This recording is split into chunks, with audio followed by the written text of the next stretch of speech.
Hello friends, welcome to the class. My name is Sudhir. Let's start today's session. हम लोग environment technology पढ़ रहे थे। लास्ट वाली क्लास में हमने फूड चेन के बारे में समझ लिया। आज हम लोग फूड वेब के बारे में समझने की कोशिश करेंगे। साथ ही साथ फूड वेब के अबायोटिक कंपोनेंट को भी समझने की कोशिश करेंगे। तो चलिए शुरू करते हैं। अगर आपको हिस्ट्री एंड कल्चर की क्लासेस देखनी है तो अनअकैडमी पर अभिषेक श्रीवास्तव सर की क्लासेस देख सकते हैं। डिस्क्रिप्शन में आपको सारी जानकारी दे दी जाएगी। साथ ही साथ आप TT100 करके कूपन कोड यूज़ कर सकते हैं ताकि आपको मैक्सिमम डिस्काउंट अवेल हो सके अनअकैडमी के कोर्सेज पे। हमें पहले पिलर के चौथे चैप्टर में इन 5 चीज़ों को कवर करना है, जिनमें हम 2 चीज़ों को आप पढ़ चुके हैं। सबसे पहला हमने पढ़ा था इकोलॉजिकल सक्सेशन क्या होता है, कंप्लीट कर लिया। फूड चेन क्या होता है, कंप्लीट हो गया मेरी ओर से। बहुत सारी बातें अगर आपको लगती हैं कोई चीज़ ऐसा है जो आपको समझ नहीं आ रहा है, आपको फिर से सीखने या समझने की ज़रूरत है, तो let me know in comment section. आप कमेंट सेक्शन में बताइए कि आपको ये समझना है, ये जानना है, तो मैं कोशिश करूँगा उसकी सेपरेट वीडियोज़ स्टार्ट करूँ। ओके, अब हम पहुंचने वाले हैं फूड वेब के बारे में। आइए समझने की कोशिश करते हैं कि फूड वेब क्या चीज़ है, इससे जुड़े हुए एमेंसलिज्म और कमेंसलिज्म का कॉन्सेप्ट क्या है। चलिए शुरू करते हैं। फूड वेब समझने से पहले फूड चेन का जो डेफिनेशन था उसको फिर से रिपीट कर लेते हैं। फूड चेन के क्या डेफिनेशन था? फूड चेन शो करता है the path of energy from one living thing to another decomposers like bacteria या अदर जो फॉर्म होते हैं, उनमें एनर्जी फ्लो को दिखाता है, बताता है, समझाता है फूड चेन।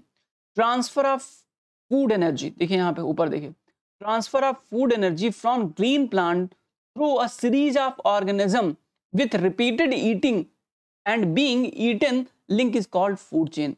कि सीरीज ऑफ ऑर्गेनिज्म की मदद से, A organism, B organism, C organism की मदद से प्लांट से ऊर्जा का अगले अगले चरण में ट्रांसफर करना ही फूड चेन कहलाता है।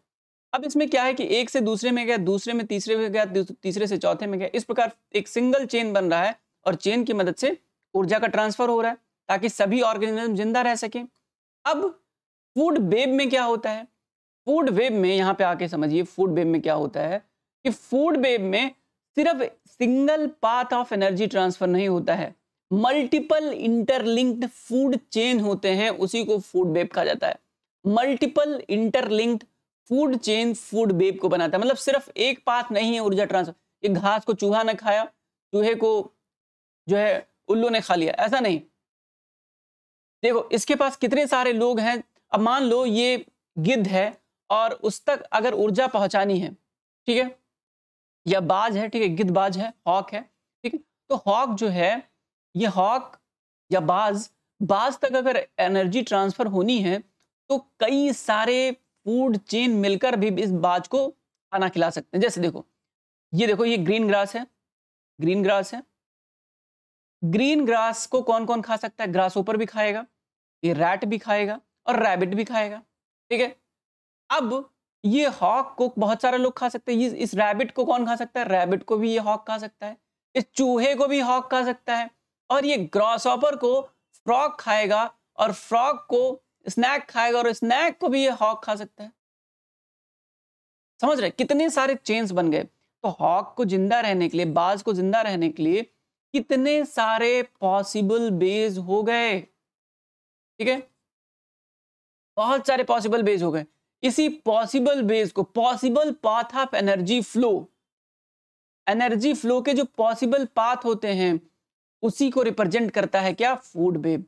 तो food web represents all the pass possible path of energy flow in an ecosystem. एक इकोसिस्टम में कितने पॉसिबल तरीके हो सकते हैं ऊर्जा ट्रांसफर करने के, इसी को कहा जाता है फूड वेब, ठीक है। फूड वेब सिंगल एक मेथड नहीं होगा ऊर्जा ट्रांसफर करने के, 3-4 मेथड से एक सिंगल ऑर्गेनिज्म जिंदा रह सकता है। जैसे कि इस इमेज में देखिए आप, माउस को कौन कौन देखिए, ये ग्रास था, ये घास को खाया ग्रासहॉपर ने, चूहे को खाया स्नैक ने, स्नैक को खाया।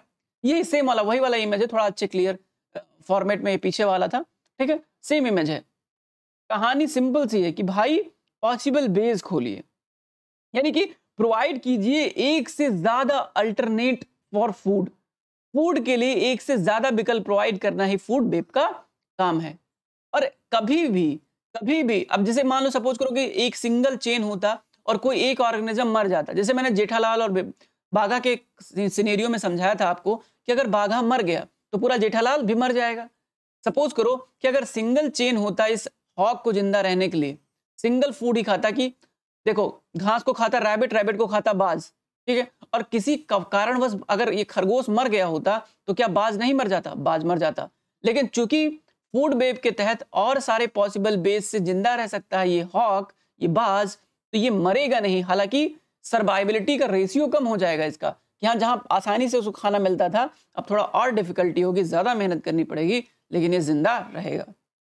एक सवाल और निकल सकता है इससे, पूछा जाता है कई बारी कि फूड वेब को दे दिया जाएगा कंज्यूमर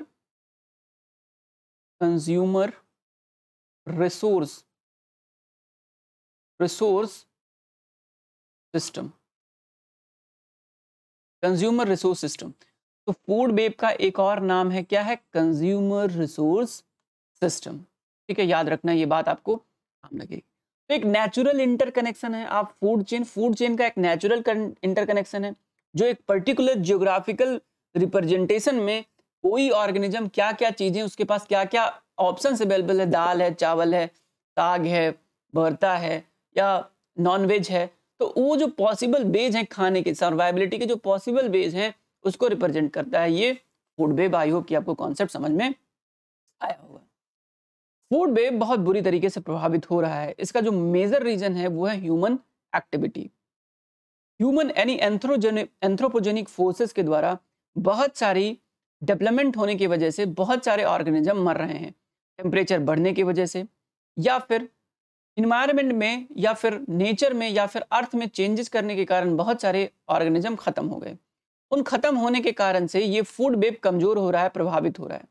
फॉर एग्जाम्पल कोई ऐसा चीज हो जाए जैसे कि डाइक्लोफिनेकल, ठीक है, डाइक्लोफिनेकल को खाने से गायों को दिया गया, एनिमल्स को दिया गया, ठीक है, और एनिमल्स से पहुंचा किसमें? गिद्धों और बाजों में, ठीक है। अब क्या हुआ कि सपोज करो कि किसी वक्त ऐसा हो कि एनिमल्स जो हैं जिनको ये गिद्धबाज खाते हैं वो मर जाएं। अगर वो मर जाएंगे तो हॉग भी मर जाएगा। तो सिंपल सी बात है कि हमने कुछ ऐसी चीजें इजाद करी जिसके बाद स्पीसीज रिचनेस या जो डाइवर्सिटी है, इसलिए कहा जाता है डाइवर्सिटी प्रमोट कीजिए। क्यों कहा जाता है? क्योंकि जितनी ज्यादा डाइवर्सिटी होगी उतना बड़ा फूड वेब होगा और उतना ज्यादा सर्वाइबिलिटी पॉसिबल है एनिमल्स की, जितने भी इंटरडिपेंडेंट हैं, ठीक है। तो लॉन्ग टर्म स्टेबिलिटी के लिए ह्यूमन एक्टिविटी पे कंट्रोल करना पड़ेगा, स्पीसीज रिचनेस पे फोकस करना पड़ेगा, डाइवर्सिटी पे फोकस करना पड़ेगा। यही फूड वेब का मेजर कॉन्सेप्ट है। आई होप कि इतना बात क्लियर हुआ होगा आपको। मूव करते हैं हम बायोटिक इंटरैक्शन पे। देखिए अबायोटिक, माफ कीजिए मैंने शुरू में बोला था, बायोटिक इंटरैक्शन पे हम लोग मूव करते हैं। Type of biotic interaction in food web. तो बायोटिक इंटरैक्शन कैसे होता है? एक लिविंग बीइंग दूसरे लिविंग बीइंग से कैसे जुड़ा हुआ है, अगर एक दूसरे से जुड़ता है तो किस पर प्रभाव पड़ेगा, उसको क्या टर्म दिया जाएगा, उसको यहाँ पे समझ लेते हैं। फिलहाल बेसिक चीजें समझेंगे, अभी एनिमल्स पे नहीं जाएंगे क्योंकि वो बहुत बड़ा टॉपिक हो जाएगा। करंट अफेयर्स सेक्शन जब मैं उसमें कवर करूंगा तो हाल फिलहाल में जितने ऑर्गेनिज्म न्यूज़पेपर्स में हैं उनको मैं कवर कराऊंगा और तब मैं बताऊंगा किसमें एमेंसेलिज्म है, किसमें कमेंसेलिज्म है, ठीक है। चलो आते हैं लौट के, स्लाइड को देखिए। एनवायरमेंटल इंटरेक्शन में मैंने आपको बताया था कि एनवायरमेंटल इंटरेक्शन दो तरीके से होता है। एक तो होता है बायोटिक, एक होता है अबायोटिक। अबायोटिक और बायोटिक के बीच में इंटरेक्शन होता है, बायोटिक के बीच में भी इंटरेक्शन होता है। हम बायोटिक के बीच में जो इंटरेक्शन है उसको पढ़ने जा रहे हैं। उसमें सिम्बायोसिस एक चीज होती है, समझने की कोशिश करते हैं कि क्या है पैरासिटिज्म, म्यूचुअलिज्म या कमेंसलिज्म। आइए स्टार्ट करते हैं। चलिए, म्यूचुअलिज्म क्या होता है? म्यूचुअलिज्म जब दो ऑर्गेनिज्म मतलब लिविंग बीइंग, जब दो ऑर्गेनिज्म या दो स्पीसीज ए और स्पीसीज बी आपस में एक दूसरे के साथ इंटरैक्शन करते हैं, ठीक है, तो जब दोनों को बेनिफिट हो तो उसको बोल देते हैं कि यहां पे म्यूचुअलिज्म हो रहा है, ठीक है। म्यूचुअलिज्म का सबसे गजब एग्जांपल है आपका पॉलिनेशन, परागण। परागण में क्या होता है? देखिए, परागण में एक भौरा आता है, भौरा इससे क्या लेता है? इससे रस लेता है, यानी कि ये खुद से इससे क्या लेता है? एनर्जी लेता है, ठीक है, एनर्जी लेता है। और इस भौरे की मदद से क्या होता है कि जो ये आपकी जो फ्लावर्स होते हैं, इसका जो परागकण होता है, परागकण जो होता है उसका एंथर जो होता है, एंथर यानी मेल का जो पार्ट होता है, वो फीमेल के स्टिग्मा में जाता है। ठीक है, स्टिग्मा में जाता है तो परागण, तभी तो उनका जो है अदर प्लांट्स, अदर फ्लावर्स उत्पन्न होते हैं, इसी भौरे के कारण से। तो एंथर से स्टिग्मा में परागकण को लेके जाने का काम किसका? भौरे का। भौरे को इस काम से क्या मिला? एनर्जी। तो क्या हो गया, एक दूसरे से फायदा उठा रहे हैं। बिना भौरे के परागण एक दूसरे जगह जा नहीं पाएंगे और इसको एनर्जी भी नहीं मिल पाएगी। तो इस प्रकार ये एक म्यूचुअलिज्म का एग्जाम्पल है। उसके अलावा म्यूचुअलिज्म के बहुत सारे एग्जाम्पल्स हैं जो आप यहाँ पे देख सकते हैं। राइजोबियम इन रूट नोड्यूल्स, वहाँ ये भी एक म्यूचुअलिज्म का एग्जाम्पल है। साथ ही साथ फ्लोवर बर्ड और क्रोकोडाइल का जो है एग्जाम्पल, ये भी एक अच्छा एग्जाम्पल है किसका? म्यूचुअलिज्म का। ठीक है, रूमिनेंट्स और कोरल्स, ये भी बहुत अच्छे एग्जाम्पल हैं। पॉलिनेशन मैंने आपको समझा दिया। लाइकेंस, प्रोटिस्टा और फंगस, जिसमें लाइकेंस एक एग्जाम्पल है आपके म्यूचुअलिज्म का। तो ये कुछ एग्जाम्पल्स है, याद रखना, आपको काम लगते रहेगा। बाकी मूव करते हैं नेक्स्ट, कमेंसलिज्म। कमेंसलिज्म का सिंपल सा मतलब है, देखो अब एग्जाम्पल्स मैं बहुत सारा नहीं बताऊंगा। अब आपको एग्जाम्पल्स क्या करना है कि गूगल पे जाना है, गूगल पे जाना है और सर्च करना है। ठीक है, कि कमेंसलिज्म का एग्जाम्पल क्या है, एक आध दो बुक से आप निकाल लीजिएगा, काम चल जाएगा।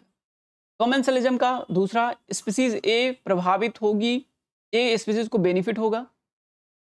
ठीक है, प्लस मतलब बेनिफिट, और जीरो मतलब इसको कोई भी दूसरी स्पीसीज को कोई भी हार्म नहीं होगा। ठीक है, इसको कमेंसलिज्म कहा जाता है।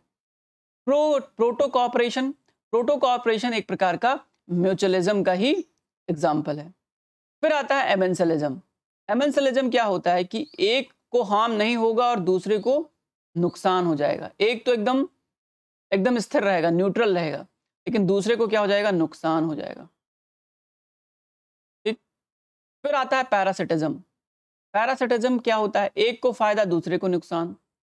फिर आता है प्रेडेशन, एक को फायदा, दूसरे को नुकसान। अभी अलग अलग जीव जंतुओं पे, जैसे पैरासिटिज्म मतलब में पैरासाइट्स वगैरह ही आएंगे। प्रेडेटर में बड़े एनिमल्स आएंगे, जैसे शेर वगैरह आ गया। ठीक है, प्रेडेशन में।